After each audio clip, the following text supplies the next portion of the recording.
There is no way to be healthy without skeletal muscle mass. Period. End of story. We have to prepare for osteoporosis. We have to prepare for falls. The perimenopausal stage, this is the time to really increase your robustness. What are the key things that you would say we need to be thinking about from a longevity perspective? Exercise and diet. We're not training to be better at exercise. We're training to be stronger at life. The best time to start was yesterday. The second best time to start is today. The body requires dietary protein to rebuild and repair skeletal muscle as well as all tissues in the body. When you shoot for 1 gram per pound ideal body weight will certainly be sufficient. Is there an issue with going higher? The only reason one person wouldn't do it is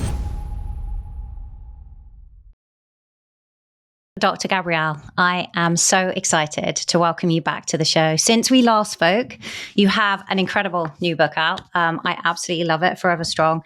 I just want to say, just first of all, just thank you for everything that you're doing and putting out in the world. It's making such a difference to people's lives. 2 years ago, I lost my dad to end-stage renal failure, and I watched his muscle wastage. You know, the type 2 diabetes, the renal disease, all of that is traumatic. But I watched him lose his strength. And at that point, I remember thinking, no one deserves to experience this. And so I just want to kind of honor that space and just say a massive thank you, because this book will help so many people avoid that situation. So thank you and welcome. Thank you so much for that. It means the world, because oftentimes it is an uphill battle for people and for families, and especially with the current landscape of nutrition and medicine, the focus is really on obesity. And there are millions of people that will ultimately go through a process in which they lose skeletal muscle mass. And the question becomes, how do we prevent and honor that tissue and make a strong body regardless of what is happening? Yeah, so important. I mean, let's start there. What do people need to be thinking about? It's something that I work a lot with women, particularly as they move through. Like, I'm in my late 40s, I'm very aware of the need to build muscle tissue, particularly ahead of that menopausal transition. But for men and women, it's so important. You lay it out so simply in the book. Everyone can get started. That's the first thing I want to say in terms of nutrition plan, in terms of how to start exercising. But what are the key things that you would say we need to be thinking about from a longevity perspective in terms of optimizing our body composition? The first thing that an individual should really begin to be aware of is that it starts with our children. The people that are interested in this space, the earlier one starts with the health of skeletal muscle. And that does mean resistance training, exercising, sprinting, running. This is the key. You set the body up for a lifetime of skeletal muscle health and tendon health, because you have to ask yourself what takes people out of the game. And what typically takes people out of the game is whether it's an Achilles tendon rupture or some kind of tendon rupture where it sends people off in a direction where they no longer train. So the first thing is start early and start aggressive, which might be counter to what people often think about. Let's say that you haven't done that, no problem. The best time to start was yesterday. The second best time to start is today. And we must think, what are you more willing to do? There's 2 levers that essentially we can pull. We can pull the diet lever and we can pull the exercise lever. The one thing that 100% of people do is eat.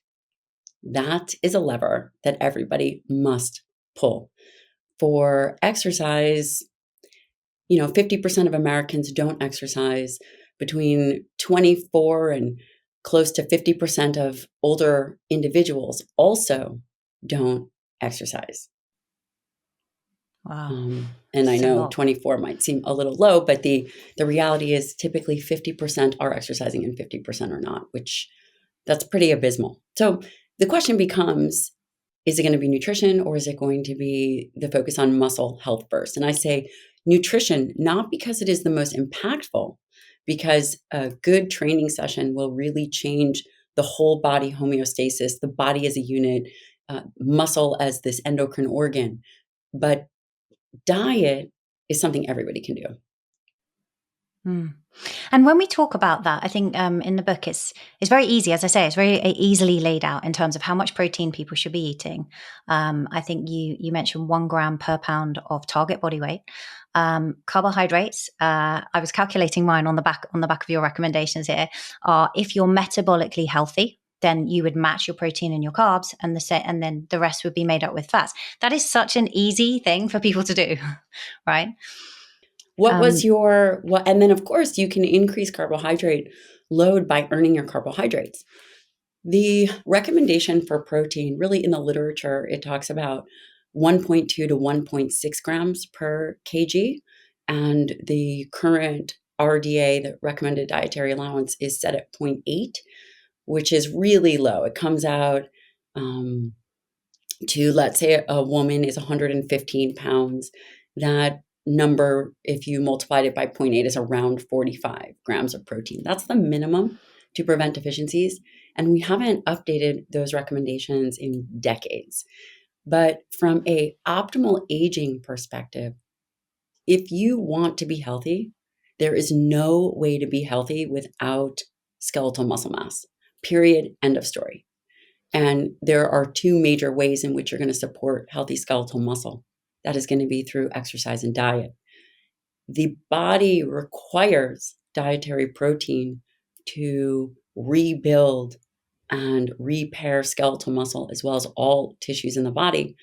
And when you shoot for 1 gram per pound ideal body weight, that would be, so if I'm 110 pounds and that's my ideal body weight, then easily eating 110 grams of protein will certainly be sufficient and optimal without any negative side effects.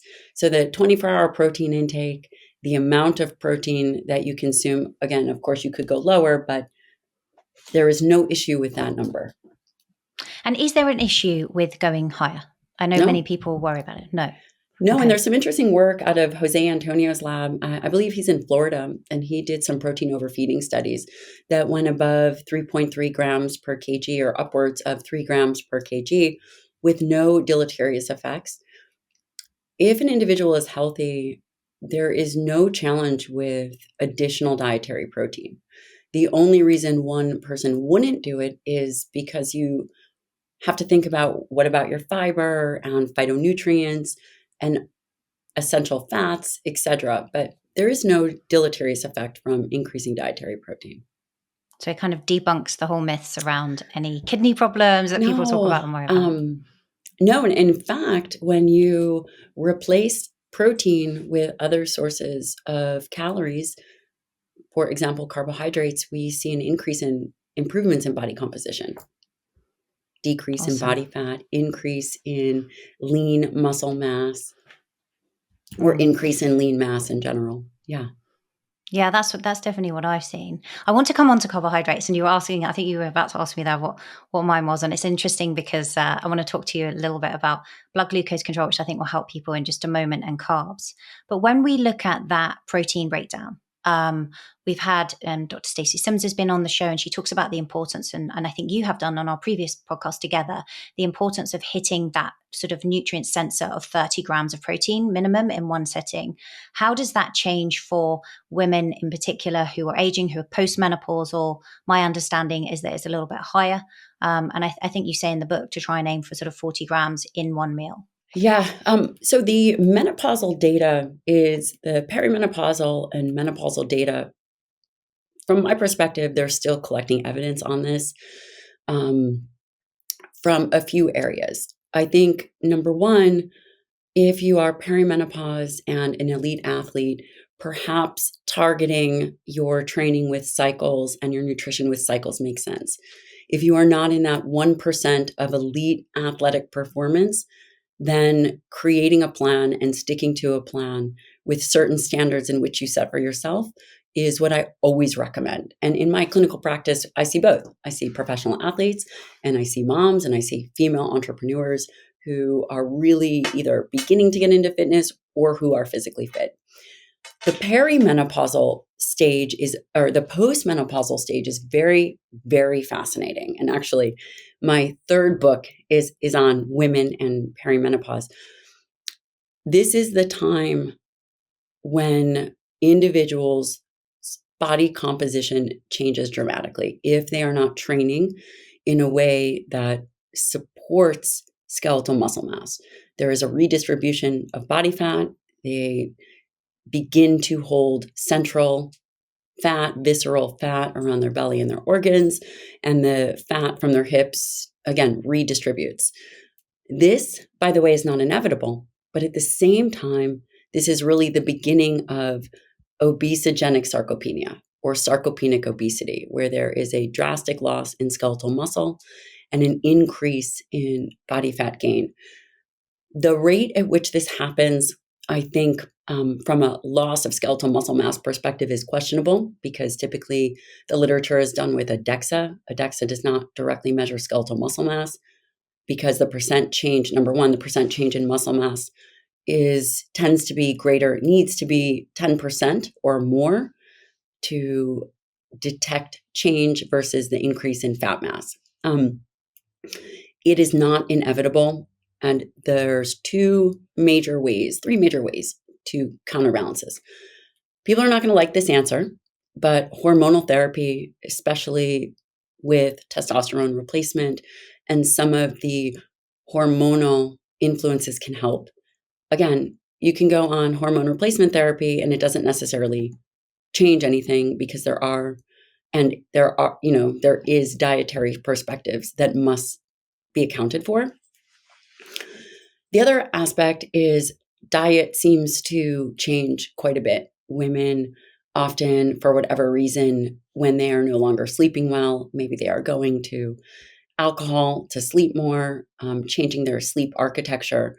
And when their drive for protein intake, there's this concept called protein leverage hypothesis, in which we will feed to reach a certain protein threshold, that when they increase dietary protein, they certainly can combat the changes around menopause. And then, of course, the training needs to be effective and it needs to be intense. People will say, if you train the way that you did in your 20s, and let's say you're just doing this, or even in your perimenopausal stages where you're just doing slow, steady state cardio, again, zone 2 training is having its moment. We have to prepare for osteoporosis. We have to prepare for falls. We have to prepare for changes in ligaments and tendons. This is the time to really increase your robustness. I want to come back actually to that in relation to the training. When we're just like sort of sticking with protein, what are your thoughts around training in a fasted state? Does that, I've certainly noticed myself and with the women that I work with, is that if you train and then you leave a long gap to refuel afterwards, that seems to have an impact a little bit on hormones, particularly in perimenopause. It can kind of shorten the menstrual cycle. But for someone like myself, and I know many women do this, I'll train before the school run. So it'll be, 5:30 in the morning. I would find it impossible to eat before that. What are your thoughts around training in a fasted state and refueling? The big overall picture is I don't think that it matters much.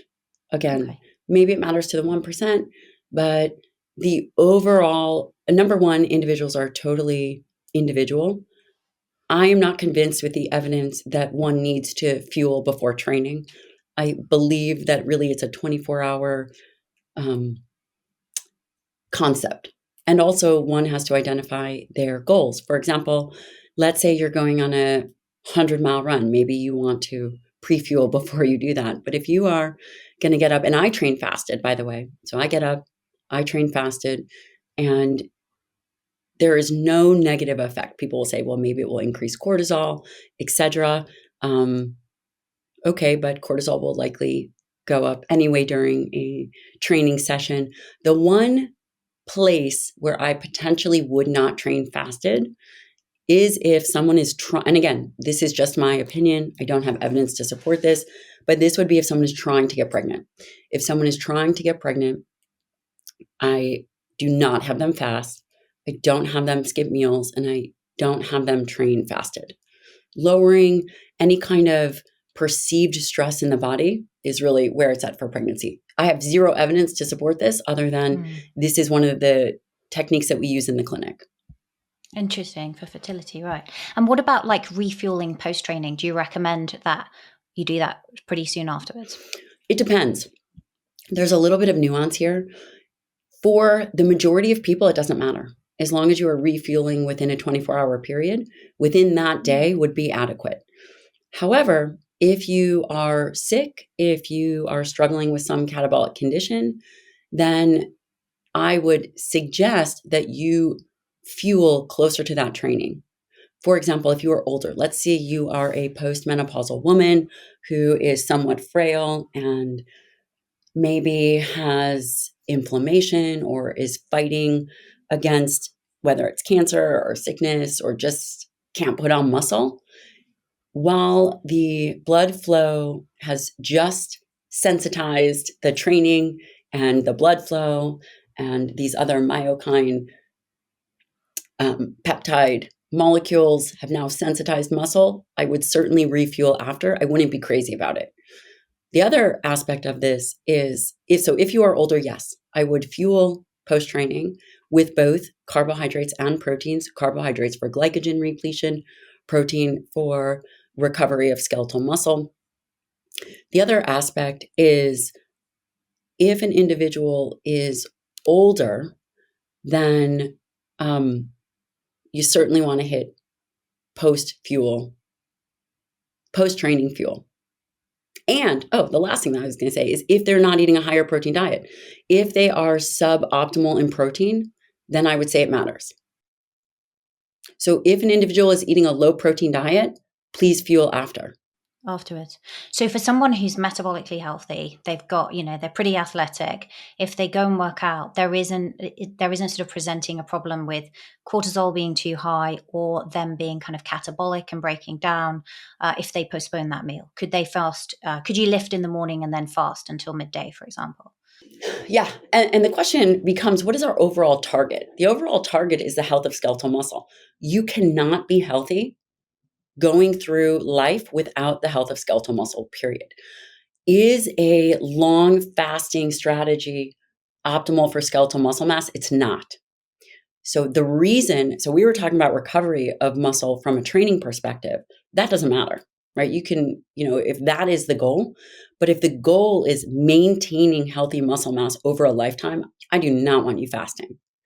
There should be at least 2 meals a day that you are hitting that are non-negotiable, and they are between 40 and 50 grams of high quality protein.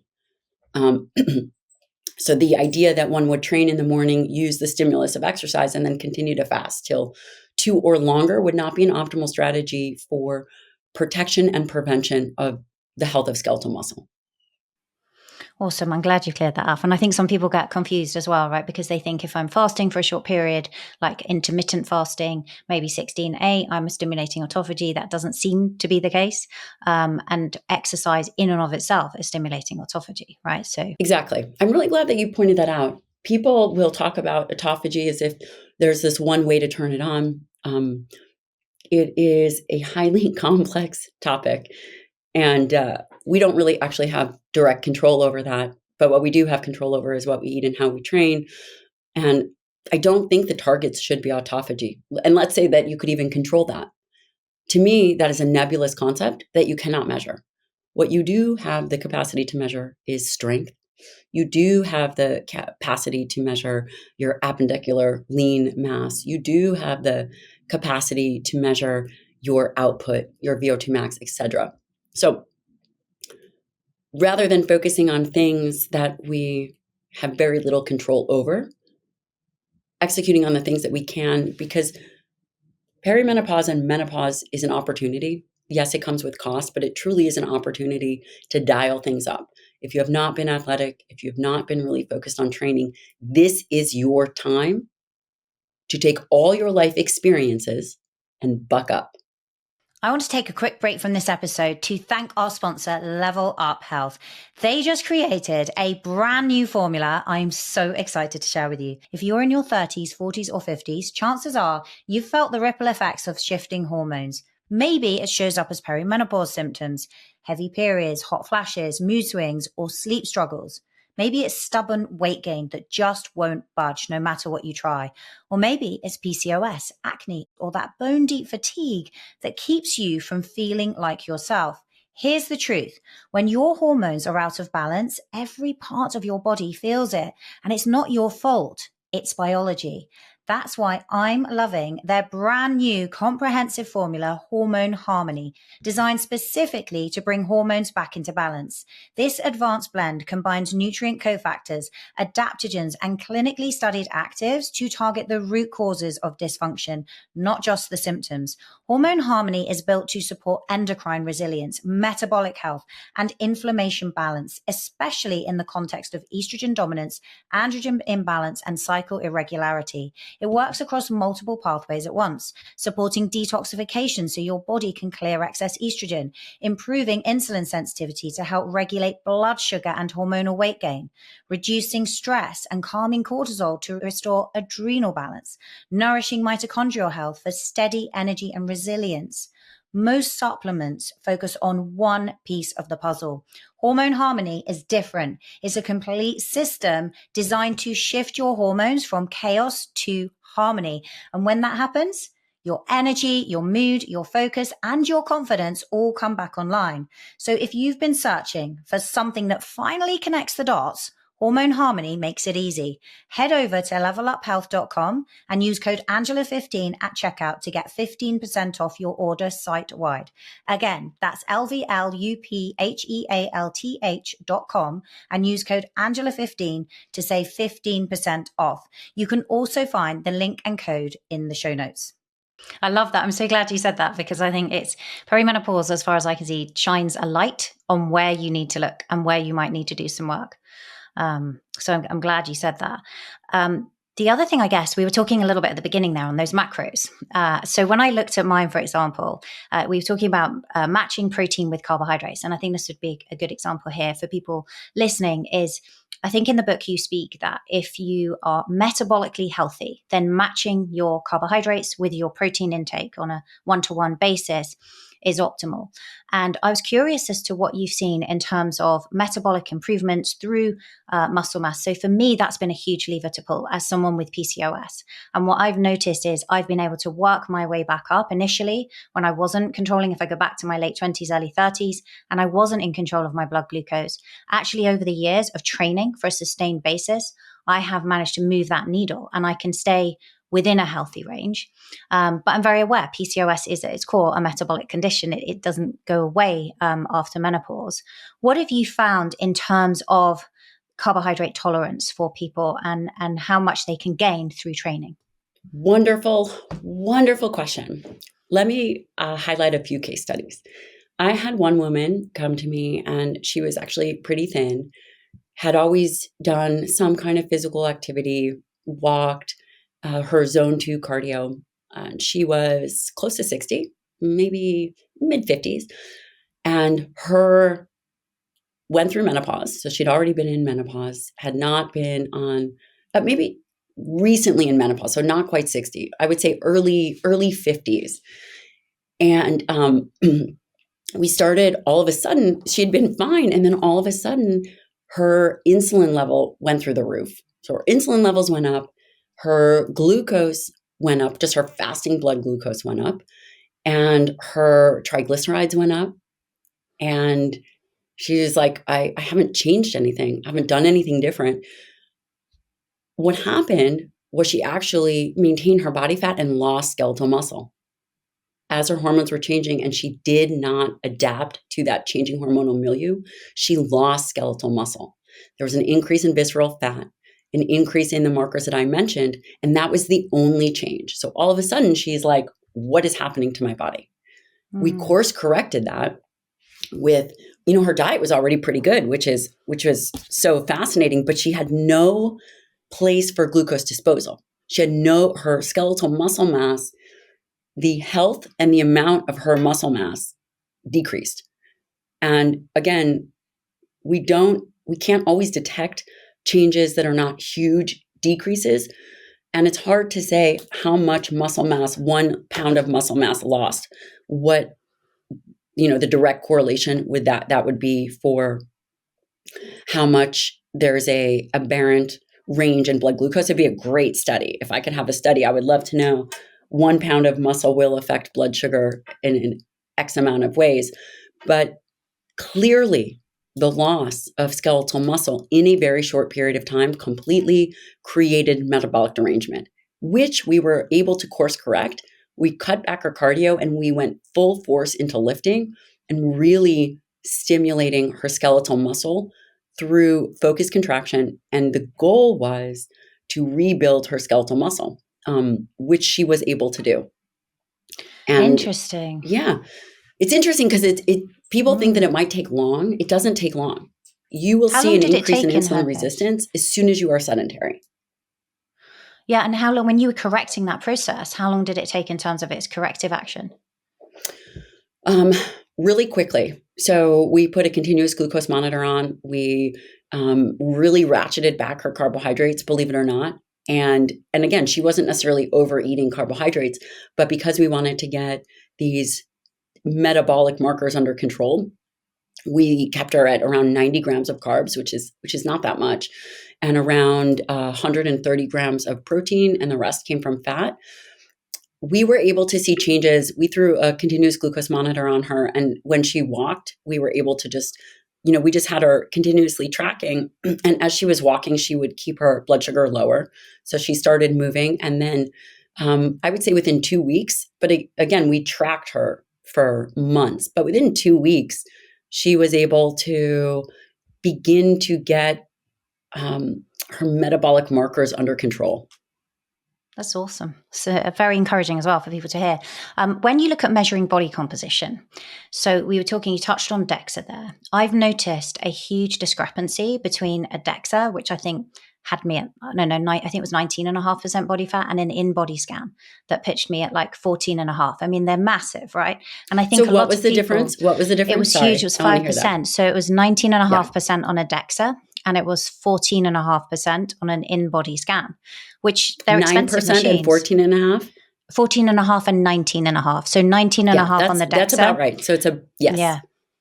And then 14.5% on the InBody. And I was wondering how many people are left kind of thinking they're okay when actually because it's skewing it and telling you you're less body fat, right, than you think you are. On these other scanning machines, even though they're said to be very accurate, there was a large discrepancy. And I was curious as to what you found for people who maybe can't get to, I know like I have clients in Australia and you can't do Dexas. So what's the best way for people to measure if they want to optimize their body composition? Great question. And they don't have access to a InBody scan, a waist to hip ratio. Again, this isn't ideal, but let's say we're going to do with what we can, and a waist to hip ratio would be really, really great. And so basically a waist to hip ratio, normal is anything less than 0.8. Obese would be greater than, for a woman, 0.85, or greater than, for men, I would say put it at 0.9. But that would be one easy way to do it. It would be a waist hip ratio. That's pretty easy. The other thing that an individual could do would be obviously to measure their blood sugar, insulin, triglycerides. Those are the 3 that I think people should do. Also measure strength. You should be improving. We're not training to be better at exercise. We're training to be stronger at life. Yeah. And then of course you could do calipers, etc. And what do you think of that variance that you see there, which is accurate, or is it somewhere in between? No, it is a huge problem. And we have a large body of literature based on insensitive gold standard.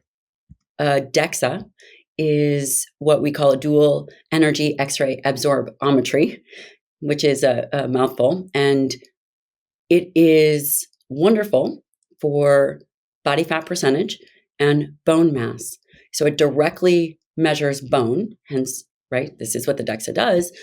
But there is other parts of the body that is not measured. For example, lean body mass, which includes soft tissue, includes skeletal muscle, includes all the organs. And the problem is when we don't measure the tissue directly, how can we make observations and global statements? And I'm going to give you an example of a global statement. And you tell me yes or no. So you say, Angela, you say yes or no that you've heard this. Have you heard that muscle mass, the actual mass, does not matter, yet strength is really what is critically important? I don't believe that to be true, but I think I've heard that, yeah. Correct, because it doesn't make any sense that it would be true. However, if someone were to look into the literature, they will see that there is a poor association between muscle mass and strength, and truly it is the strength outcome that people care about. That's what I believe to be incorrect, and we have 30 years of literature based on Dexa, which does not measure skeletal muscle mass directly. Once you correct for measuring skeletal muscle, and there is something called there's this use of, it's a D3 creatine. And what this is it is a tagged creatine, and it provides a direct assessment of the whole body creatine size as a result of muscle mass. So 98% of all of the creatine in the body, the total body creatine pool size, is largely in skeletal muscle mass.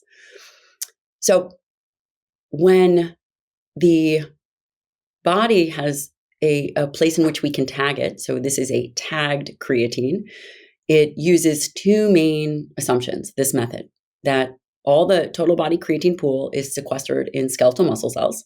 I think that we can agree upon that, and that the conversion to creatine to creatinine is steady and predictable. So these two assumptions allow scientists to then directly measure skeletal muscle mass through a 24-hour creatine, this tagged creatine excretion. And by the way, this is validated in research. This is validated for neonates. This is validated for the older population. When this is done, the literature, and this is really championed by a PhD whose name is William Evans. I think he's out of California right now. Don't quote me on that. I'm not entirely sure. But when there is a correction of this, the literature suggests that it is much more dangerous to lose skeletal muscle mass than it is to gain fat. So we have focused all about adipose tissue, but actually, who cares about that? Yes, it creates low-grade inflammation, but it's much more deleterious to lose skeletal muscle for an aging person. The fat is going to do what it's going to do, but when you remove skeletal muscle mass, you increase your risk for outcomes that you care about, like metabolic diseases, like cardiovascular disease, like Alzheimer's disease. It is a muscle problem.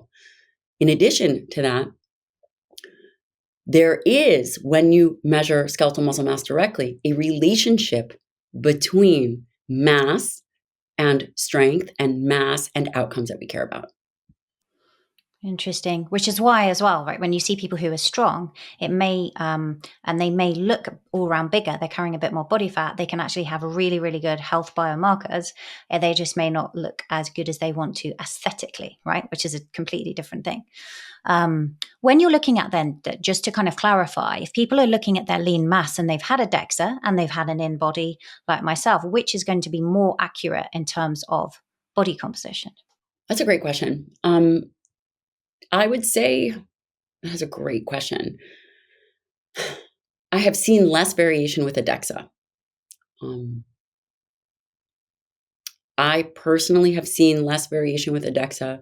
We have more population data based on Dexa versus an InBody.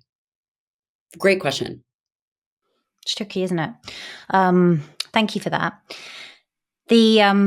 The next thing I want to talk to you about is, and then if we've got time, we can come back to the training because you do the training so well in the book. But I think this is just something that I love about you. And I hope I'm going to be quoting you right here. A weak mind will never exist in a strong body. I think being strong is so much more than physical health. And that's definitely been a huge part of my journey. I love that you said that. I listened to a podcast with you and a variety of other experts that I think you had on your show, and just the kind of mindset of these high performers was very inspiring. Can we talk about that? Because I think that people often underestimate how much they can use their physiology to influence their psychology. What would you say there? It's everything. It's everything. We talk about muscle. We talk about health. We talk about nutrition. Quite frankly, that's not my goal. I wrote this book called Forever Strong, and I love humanity, and I love the people of this world. And quite frankly, we are weak and we are broken and we have never been more frail. And that is unacceptable. It's unacceptable for our children. It's unacceptable for us because that frailty comes from somewhere. That weakness comes from somewhere. And I don't want to be too esoteric and too off the wall, but a strong mind, and it doesn't matter if you are 70 listening to this. It doesn't matter if you have injuries. What matters is that you set standards for your personal strength. And I am not, my friend, just talking about physical strength. It is a mental strength. You execute on standards, not your feelings, and you become strong. You become willing to do the things that are uncomfortable. In fact, you engage in those things and you know yourself so well that you know your weaknesses. And ultimately, my goal is that we create a stronger future because it can be done. And a strong mind will never exist in a weak body. I love that. It's been a huge part of my journey from, I was the long-time listeners of the podcast will know, my background is as a corporate lawyer. I suffered with burnout and depression, and getting physically strong and fit has been probably the biggest protection. I was told I would never come off bipolar medication, and now I'm completely medication free. And I credit that to the daily discipline of looking after myself. And my physiology has been the way to move my psychology in the morning because, that's a neural pattern that's so easy to trip into. And I just love what you say, because I think if more people could understand that, and utilize it, it's so, so powerful, because all the therapy in the world, which I've done plenty of, can only get you so far. And I'm going to mention one more thing. Oftentimes as humans, we become really good at repetitive thought. I trained in psychiatry for 2 years. I trained at the University of Louisville, and repetitive thinking is very common. And again, the brain becomes very good at having a stimulus and a response. Nothing is going to push you out of that quicker than doing something with your body, whether it's dunking yourself in an ice bath. I promise you, you will forget what you were upset about. Whether it is busting out some serious sprints, whether it's on the bike, let's say you can't run, whether it's on the bike or the elliptical, or maybe it's an arm bike, whatever it is, nothing will move you out of that moment faster than putting your body under physical challenge. So true. You talk about the mental attributes as being courage, perseverance, self-discipline, adaptability, and resilience. The top one is courage. And I think this is an area where some people really hold back, right? Even just getting into the gym and getting in the weights room, many women will feel intimidated by it. How do you think we can find more courage? The first thing that I would say is, what have you ever done worthwhile that didn't require courage? I remember my first podcast. I was so nervous. I can't even tell you. I remember the first time I saw a patient as a medical student. I was probably shaking. I remember the first time I went to college. I cried all the way on the way up. I remember the first time I had a baby, first time I got pregnant. We have banked a lot of moments of courage that have been non-negotiable. The reason that we often go through something from a courageous standpoint is because we have to. You have to give birth to that baby if you are pregnant. You have to take that test in medical school. You have to step on that stage because you made a commitment. We have to make exercise, I don't even want to say exercise, we have to make training a have to. And that's how you become courageous. Mm. Exactly. And I think sometimes, right, we inhibit ourselves, we stop because, as you say, many of those things along the way, they were set in motion and you were doing these things. And I think it's once I've noticed when, for some people, when they've had their kids and then all of a sudden it becomes about the children and encouraging them to take courage and show things and develop themselves. And we can almost lose a part of ourselves. And I found it so important, particularly as women, that we hold on to that and we continue to push ourselves. Thank you for that. Lastly, on training, can we just kind of summarize and debunk any myths around training? I think people get confused, like what rep ranges should I be working within? What really builds muscle? Can you clarify that for listeners, please? Yeah, I think that there's a wonderful paper that I'm going to direct your listeners to, and I think that it will help people provide and have some kind of framework. Number one, I cover this in my book, Forever Strong, but there's a wonderful paper by Brad Schoenfeld, and the title of it is Loading Recommendations for Muscle Strength, Hypertrophy, Local Endurance, a Reexamination of the Repetition Continuum. There is, again, standard rep ranges. We talk about hypertrophy being 8 to 12. We talk about strength, 1 to 5 reps, and endurance, 15 plus, kind of that like boot camp muscular endurance.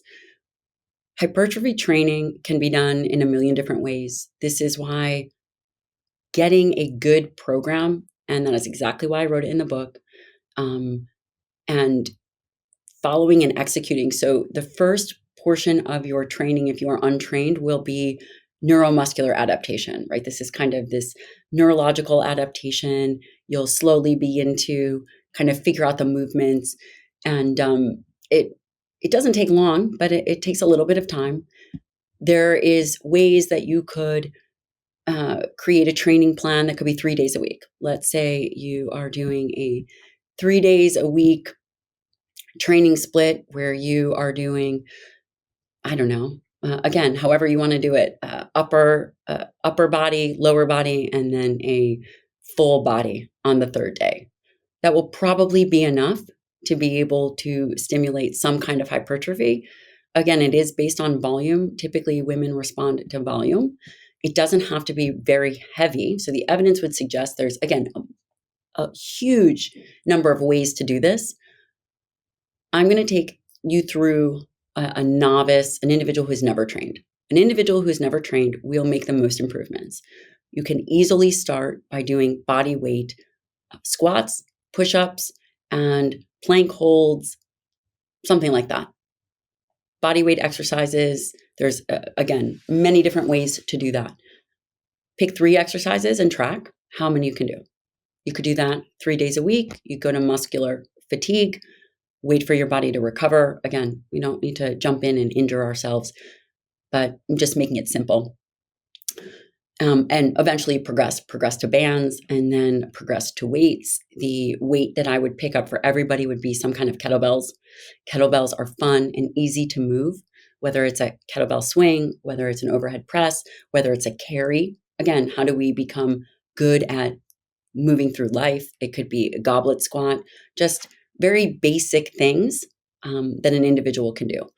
If you are advanced in your training, you have to know where you are and what is the next iteration. You should always be picking something to get better at. For women that are going through menopause or postmenopausal, high intensity interval training and some kind of heavier lifting is where it's at, I believe, for them. And when you say heavier lifting, can that still be at a higher repetition of like 10 to 12? Exactly. Or yeah, it can. It could. But okay. I don't want you lifting 5 pounds for 25 reps. Yeah. Could you do it? Yes. The literature, there's been wonderful work out of McMaster University. The literature would suggest that that's adequate. But again, how can we take it one step further and train for life? Train for picking up your kids.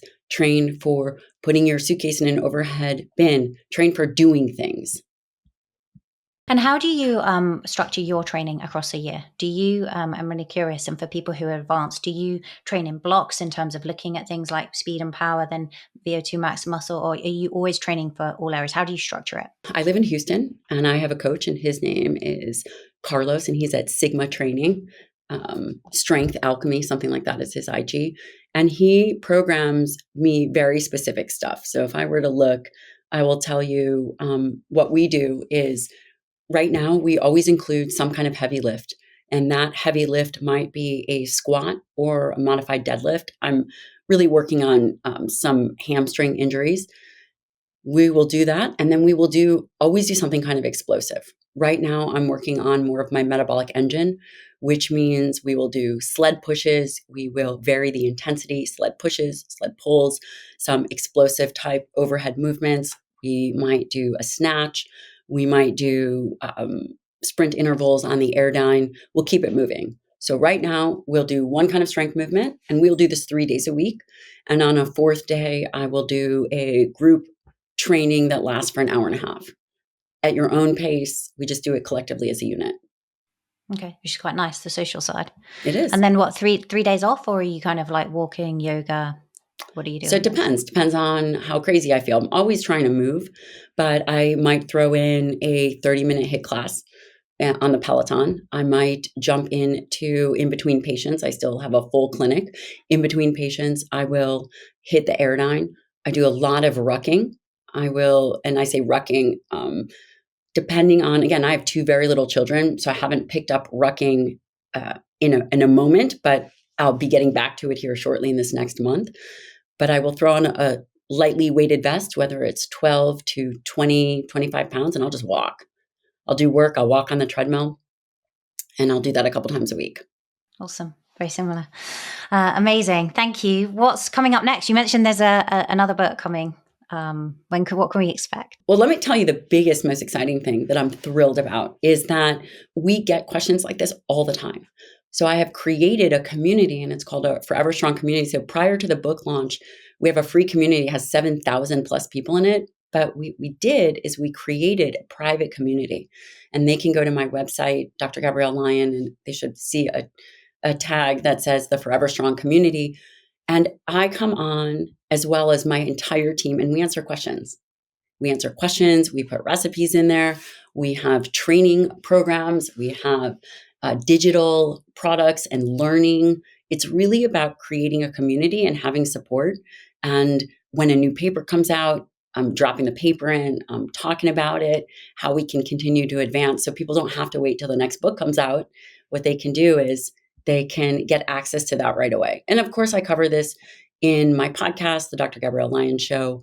And I have a great newsletter that comes out, a lot of offerings in terms of scientific literature that's easy to read, those types of things. Amazing. And people can sign up to the newsletter on your website, presumably. Yes. Yeah. And awesome. Again, we give away a ton of free content because it's very important for us. So I have a team that we work on this together. And what we're really excited about now is this Forever Strong community. It's extraordinary. I had my first ever event. And what was so amazing is that every movement starts somewhere, but it starts at the ground level. And this Forever Strong movement is about creating a unified creed of what we believe and how we execute, a common language of speaking, of how we talk about things, and nurturing an arena of people that can go help and spread the message. And we support each other and have each other's back. And it's extraordinary. It's probably my favorite piece of it all. I love it. It's amazing. We will link to that in the show notes. I'll definitely be heading over and checking it out as well. Thank you so much, Dr. Gabrielle, for coming on the show. It's been such a pleasure and an honor to have you back. Thank you so much. Thank you.